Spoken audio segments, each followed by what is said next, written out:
Okay, तो नमस्कार। यहाँ आज जो नया टॉपिक है वो है हाइड्रोकार्बन चैप्टर का एल्कीन्स। सबसे पहले हम लोग देखते हैं मेथड ऑफ प्रिपरेशन। इस मेथड ऑफ प्रिपरेशन में सबसे पहले एल्कीन और एल्काइन के द्वारा बनाए गए एल्कीन्स का मेथड ऑफ प्रिपरेशन। जैसे हमारे सामने एक एल्कीन है, एल्कीन की रिएक्शन जो है वो हाइड्रोजन गैस के साथ हो रही है निकल के प्रेजेंस में, और 573 केल्विन पे हो रहा है। टेम्परेचर देखो काफ़ी अच्छा खासा है यहाँ पे। अगर हम यहाँ पर देखें तो एल्कीन पे हाइड्रोजन जाके रिएक्ट कर देगा और ये बन गया था आपका एल्केन। ऐसे ही अगर हम देखें एल्कीन की रिएक्शन हाइड्रोजन गैस से क्या होती है, रेनी निकल के सामने, तो रेनी की निकल के प्रेजेंस में 25 डिग्री पे ही हो जाती है रिएक्शन। तो यहाँ पे मैंने ये समझाया कि जो रेनी निकल होता है उसमें एल्यूमिनियम भी होगा।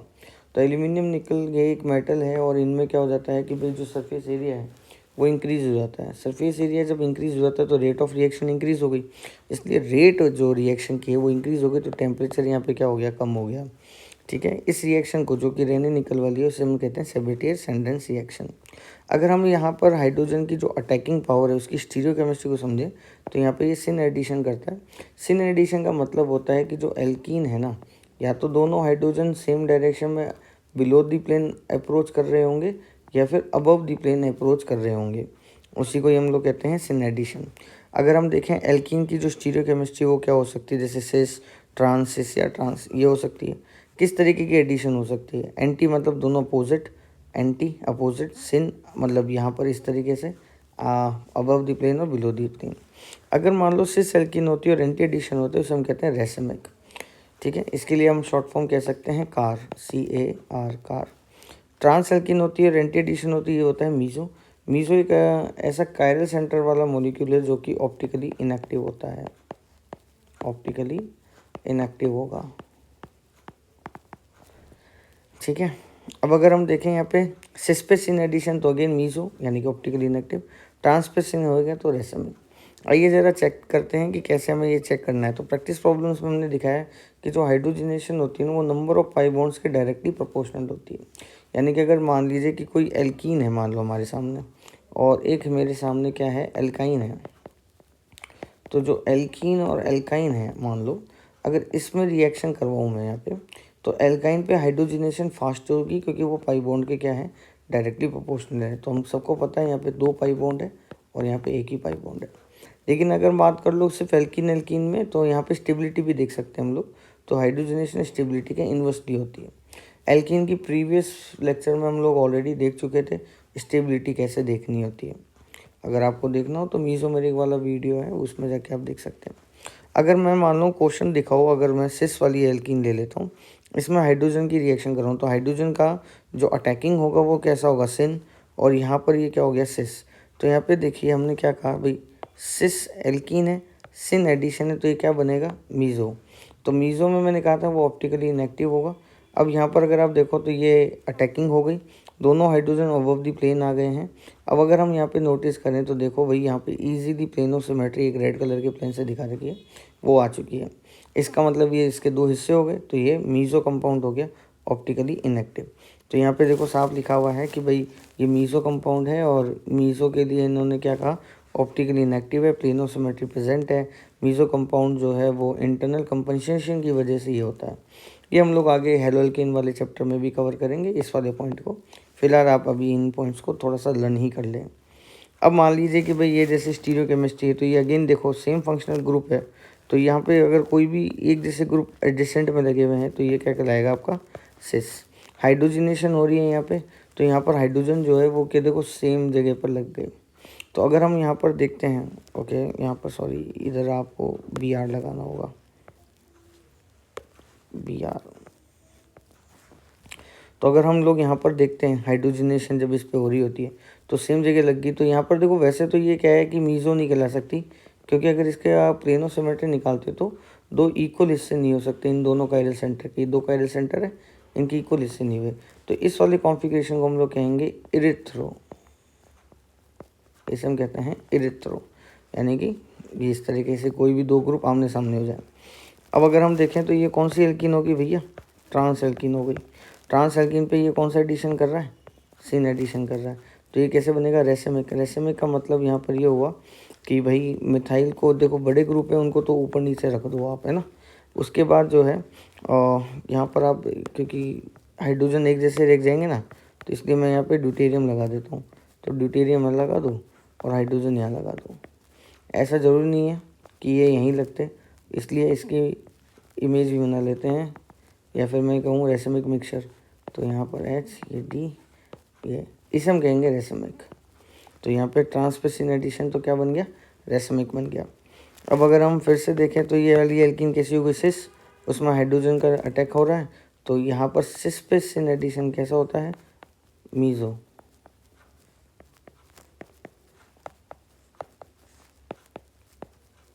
ये मीज़ो हो गया। अब मान लीजिए कि मेरे पास एक कॉन्जुगेशन एल्कीन है, तो कॉन्जुगेशन एल्कीन कैसे अप्रोच करती है कि ये H इस पर जाके अटैक करेगा, ये पाई इलेक्ट्रॉन मूव करेगा, ये पाई इलेक्ट्रॉन यहाँ, और ये वाला H यहाँ अप्रोच कर जाएगा। तो अगर ऐसा है तो फिर यहाँ पर ये वाला हाइड्रोजन यहाँ जुड़ जाएगा और ये वाला हाइड्रोजन यहाँ पे। तो ये भी, ये कॉन्जुगेशन का हाइड्रोजनेशन ये रहेगा। अब फिर से कॉन्जुगेशन एल्कीन आ गई, तो आप देख सकते हैं यहाँ पे D जुड़ गया और यहाँ पे भी D जुड़ गया है। अगर ये सवाल देख रहे हो कि भाई साइक्लिक कंपाउंड दिए, तो आपको देखना कुछ नहीं है, आप तो इस सिस्टम को देखो जो थोड़ी देर पहले अपन ने देखा था। सिर्फ इतने सिस्टम पे ध्यान दो, बाकी को तो कॉपी कर लो। तो मैंने यहाँ पे इसको कॉपी कर लिया है। अब यहाँ पर मैंने क्या कहा था कि एक हाइड्रोजन अप्रोच करेगा इस साइड और एक हाइड्रोजन अप्रोच करेगा इस साइड, और पाई इलेक्ट्रॉन मूव करके यहाँ जाएगा। तो यहाँ पर ये डबल बॉन्ड है, ये वाला हाइड्रोजन यहाँ है और ये वाला हाइड्रोजन यहाँ है।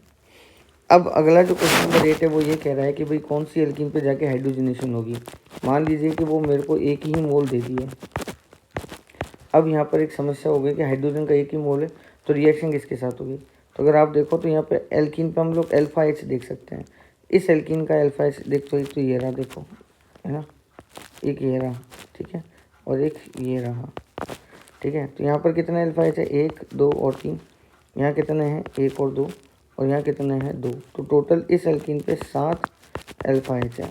और अगर हम यहाँ पे दिखें तो एक तो ये हो गया, 1, 2, 3, और एक ये हो गया, देखो। तो इस वाली एल्कीन पे 4 अल्फा H है। तो यहाँ पर अगर आप नोटिस करो 7 और अल्फा में मोर स्टेबल कौन है। तो भाई देखो, हाइड्रोजनेशन जो था अभी थोड़ी देर पहले हमने पढ़ा था, वो स्टेबिलिटी के क्या था, इन्वर्सली प्रोपोर्शनल था। यानी कि जितनी ज़्यादा एल्कीन स्टेबल होगी, हाइड्रोजनेशन की रेट उतनी ही कम होगी।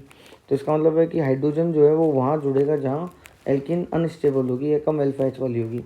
तो यहाँ पर कम अल्फा H वाली एल्कीन ये रही, तो आंसर आएगा वो वाला डबल बॉन्ड मेंटेन रहेगा और ये रिड्यूस हो जाएगा। सेम इसी कॉन्सेप्ट पर ये क्वेश्चन है। अगर हम इस एल्कीन की तरफ नज़र डालें तो इस एल्कीन में देखो 3, 3, 6, 3, 6, मतलब ये 9 और ये 2, 11। तो यह वाली जो एल्कीन है वो 11 अल्फा H कंटेन कर दिया, जबकि इस वाली एल्कीन पे सिर्फ 2 ही अल्फा H कंटेन कर रहे हैं। ये वाली कॉमन है, दोनों तरफ कैलकुलेट होंगी।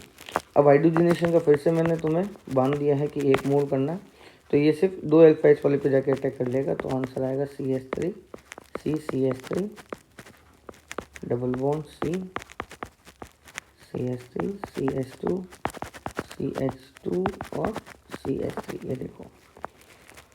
नेक्स्ट है कि अगर हाइड्रोजनेशन करवाते हैं तो भैया जो बेंजीन है उसका भी हो सकता है, टेम्परेचर और प्रेशर, तो साइक्लोहेक्सेन में कन्वर्ट हो गया, ये साइक्लोहेक्सेनोल में हो गया। अगर मैं एनिसोल को लेता हूँ तो ये बेंजीन में कन्वर्ट हो जाएगा, यानी कि इसका रिडक्शन हो जाएगा। साथ के साथ अगर मेरे को एल्काइन मिल जाती है तो भैया एल्काइन में कुछ नहीं करना है, सिर्फ वही कहानी है कि 2 हाइड्रोजन लोगे, निकल की प्रेजेंस में वही 573 केल्विन, तो यहाँ पे एल्कीन बन जाएगा। एल्काइन का रिडक्शन इतना ही है। फिर एल्किलाइड का ही अगेन रिडक्शन का ही काम है। रिडक्शन में यहाँ पे मैंने आपको समझाया कि 2 हाइड्रोजन आ रही है। ये वाली जो हाइड्रोजन होती है ना वो नेसेंट हाइड्रोजन है। नेसेंट हाइड्रोजन की पावर थोड़ी सी ज़्यादा रहेगी नॉर्मल हाइड्रोजन आइटम से। तो इसलिए मुझे यहाँ पे ऐसे रिड्यूसिंग एजेंट्स चाहिए, मतलब जो सप्लायर है, रिड्यूसिंग एजेंट जो इस नेसेंट हाइड्रोजन को बॉन्ड करते हों। तो उसके लिए मेरे को यहाँ पे देखो कौन कौन से होंगे, zinc HCl, zinc acetic acid, ठीक है ना, CH3COH, zinc acetic acid, zinc copper couple, ठीक है, couple in ethanol, red phosphorus, ये तो बहुत स्ट्रॉन्ग है, सबसे स्ट्रॉन्ग यही है, आगे पढ़ेंगे देखना भी, ठीक है। एल्यूमिनियम मरकरी इथेनॉल, हाइड्रोजन निकल ये पढ़ चुके हैं। Lithium aluminium hydride. अब देखो लिथियम एल्यूमिनियम हाइड्राइड के साथ एक समस्या है कि वो 1 डिग्री एल्किलाइड का तो एल्केन में कन्वर्ट करता है, 2 डिग्री एल्किलाइड को भी एल्केन में कन्वर्ट करता है, लेकिन 3 डिग्री में होती नहीं है। अगर रिडक्शन की बात करें तो नहीं होगी, पर अल्टीमेटली मान लो कोई क्वेश्चन दे दे और बोले कि आंसर बताओ क्या होगा, तो 3 डिग्री एल्किलाइड का अगर रिडक्शन कराने के लिए LaLH4 आ गया तो वो एल्कीन को फॉर्म करेगा एज एन मेजर, ठीक है। वहीं सोडियम बोरोहाइड्राइड के साथ एक उल्टी समस्या है, ये 1 डिग्री का साथ रिएक्शन नहीं करेगा, जबकि 2 डिग्री और 3 डिग्री को एल्केन में कन्वर्ट करेगा। इसके अलावा एक और है सोडियम इथेनॉल। और आखिरी में ट्राइफेनल टिन हाइड्राइड, ये वाला इंपॉर्टेंट है क्योंकि ये 1, 2, 3 तीनों डिग्री एल्किलाइड्स को कन्वर्ट कर देता है एल्केन्स में। ध्यान रखना सेम कार्बन रहेगा, जितने कार्बन की एल्किलाइड है उतने ही कार्बन की मुझे एल्कीन मिलेगी। अब अगर हम देखें वुड्स रिएक्शन, 3rd नंबर की रिएक्शन है वुड्स रिएक्शन। वुड्स रिएक्शन में देखें तो देखो एल्किलाइड की रिएक्शन सोडियम की प्रेजेंस में हो रही है। ड्राई ईथर इंपॉर्टेंट है, यहाँ पे ड्राई इसलिए इंपॉर्टेंट है कि अगर मैंने एक्वस ले लिया तो एक्वस का मतलब होता है वाटर, और सोडियम और वाटर की रिएक्शन हो जाएगी, तो फिर ये रिएक्शन संभव नहीं है। इसलिए मुझे यहाँ पे ईथर जो है वो ड्राई रखना पड़ेगा, एक्वस नहीं रखना पड़ेगा। जैसे ही ये करते हैं तो यहाँ पर क्या होगा कि ये वाले जो सोडियम और ये जो हेलोजन्स हैं वो निकल जाएंगे और R और R आपस में अटैच हो जाएंगे। यहाँ पे हमेशा E1 नंबर की जो कार्बन है एल्केन, मतलब E1 नंबर कार्बन एल्केन जो है वही फॉर्म होगी। अगर हम मैकेनिज्म में ध्यान दें तो सबसे पहले ये हो जाता है बॉन्ड ब्रेक। अगर आप देखो तो इन दोनों के बीच में बॉन्ड ब्रेक हुआ तो इसे हम लोग कहते हैं हेटेरोलाइटिक क्लीवेज। अगर हेटेरोलाइटिक क्लीवेज जब होता है तो यहाँ पर कैटाइन और एनाइन का फॉर्मेशन हो जाता है। अगर कैटाइन है तो सोडियम अपना इलेक्ट्रॉन लूज करेगा, ये इलेक्ट्रॉन जैसे गेन करेगा तो ये रेडिकल के रूप में आ गया, फ्री रेडिकल है ये। अब वैसे एक और रेडिकल बन चुका होगा, तो फ्री रेडिकल की क्या है, एक्टिविटी बहुत शानदार होती है। तो ये दो और रेडिकल आपस में एक साथ कभी हो ही नहीं सकते, जैसे ही हो तुरंत बॉन्ड फॉर्म करेगा और ये लो जी एल्केन बन गया। अगर हम क्वेश्चन देखते हैं तो CS, अब देखो एग्जाम में ऐसे ही मिलेगा आपको ऐसे नहीं देगा 11th-12th की जैसे कि बहुत परफेक्टली आपको 2 मोल ही देगा। यहाँ पे सीधा लिख दिया CH3Cl सोडियम डाईथर, तो इसका मतलब है अपने को पता है यहाँ पे 2 ही रखना है, तो आंसर आ गया इथीन। अगर हम बात करें CH3CH2Cl को तो ये हो जाएगा आपका ब्यूटेन। अगर मुझे ये वाला क्वेश्चन मिल गया है तो CH3CH, ये अपने को क्या कर देना है, मतलब डबल कर देना है। ये देखो जी ये आंसर आ गया।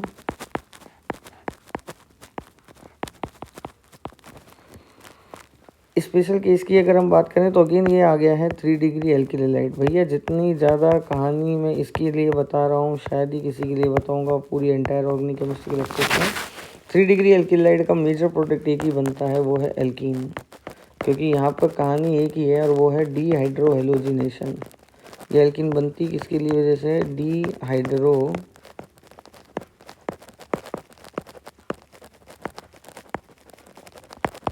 हेलोजिनेशन की वजह से। अगर मान लीजिए कि मेरे को क्वेश्चन नंबर 5 मिले और ड्राई ईथर में ये चीज़ एक्सेस में हो तो इसका मतलब है इसको डबल लेना पड़ेगा। यहाँ से इसको तोड़ो क्योंकि रिएक्टिविटी में ब्रोमीन सबसे ज़्यादा होगा, यहाँ पे रेडिकल बनेगा और इसका डबल, यानी कि ये इसका डबल कर देगा, ये आपस में जुड़ जाएंगे। ये Cl यहाँ और ये Cl यहाँ। लेकिन अगर सोडियम ट्राई ईथर को एक्सेस में रख दूँ यानी कि सोडियम को, तो उसकी रिएक्टिविटी इतनी शानदार होगी कि वो इस बॉन्ड को तोड़ेगा, यहाँ रेडिकल बनाएगा, इस बॉन्ड को तोड़ेगा और यहाँ रेडिकल बनाएगा, और आंसर में क्या हो जाएगा, बाईसाइक्लो कंपाउंड का फॉर्मेशन।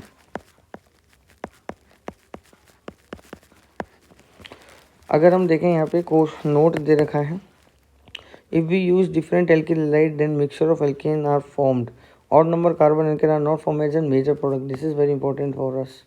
यहाँ पर ये कहेंगे ऑड कार्बन की एल्कीन बनती नहीं है, पर ऐसा नहीं है। अगर हम यहाँ पे मिक्सचर ऑफ एल्किलाइड का इस्तेमाल करेंगे तो ऑड नंबर की जो कार्बन है थी ना, ऑड नंबर कार्बन एल्कीन, वो मेजर नहीं बन पाती। तो अगर हम देखें तो सबसे पहले ये आपस में रिएक्ट करेंगे तो ये हो जाएगा C2H6, ये एल्कीन बन गया। फिर ये आपस में रिएक्ट करेंगे तो इससे क्या बन गया, C4H10, और फिर ये प्रोपेन बनेगा C3H8। तो हम ये कह रहे हैं कि ये जो एल्केन तो बना लेकिन ये मेजर नहीं बन पाएगा, इसलिए हम मना कर देंगे कि ऑड कार्बन की जो एल्केन होती है वो एज एन मेजर प्रोडक्ट यहाँ पे कभी बन ही नहीं सकती। फिर आती है नेक्स्ट रिएक्शन है वुड्स-फिटिक रिएक्शन। वुड्स-फिटिक रिएक्शन में क्या होगा कि इसे हम कह सकते हैं एरिल हैलाइड, और एल्काइल ग्रुप आ गए तो इसलिए हम क्या कह देंगे इसको, एलिफेटिक हैलाइड। तो एरोमेटिक और एलिफेटिक की रिएक्शन अगर सोडियम डाईईथर में हो तो ये टाउलिन का फॉर्मेशन हो जाता है। नेक्स्ट है फ्रैंकलिन रिएजेंट। तो अगर RX की रिएक्शन जिंक के साथ हो तो R2ZN बन जाता है और यही कहलाता है आपका फ्रैंकलिन रिएजेंट।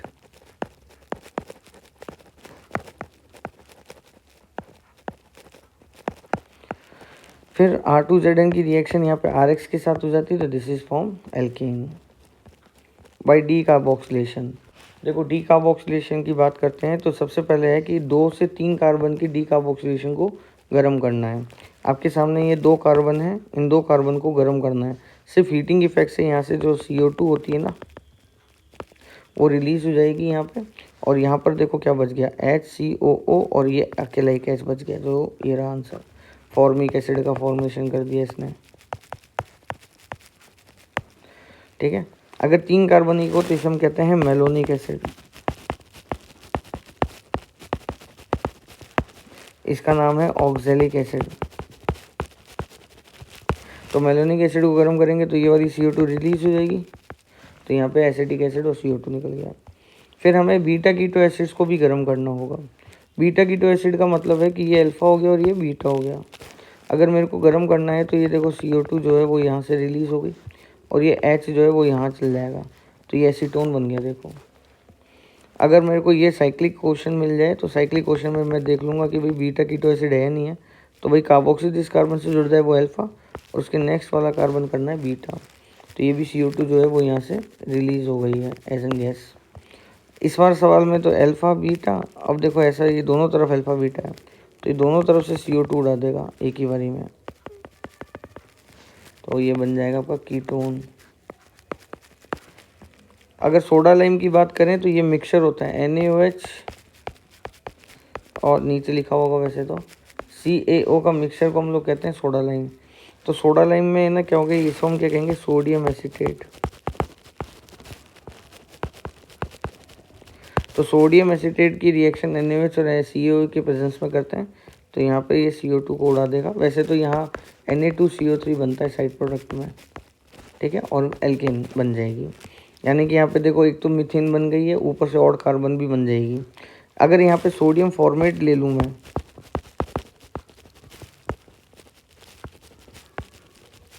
तो सबको ये लगेगा कि यहाँ पे मीथेन बनेगी, नहीं भाई CO2 उड़ जाएगी तो एक हाइड्रोजन बचेगा, एक हाइड्रोजन और आएगा तो हाइड्रोजन गैस बन जाएगी, ठीक है ना। साथ के साथ क्या हो जाएगी Na2CO3 का फॉर्मेशन। ये ध्यान रखना कि अगर आपका रिएक्टेंट में 2 कार्बन है लेकिन प्रोडक्ट में 1 कार्बन कम हो गया तो ऐसी रिएक्शंस को हम लोग कहते हैं स्टेप डाउन रिएक्शन।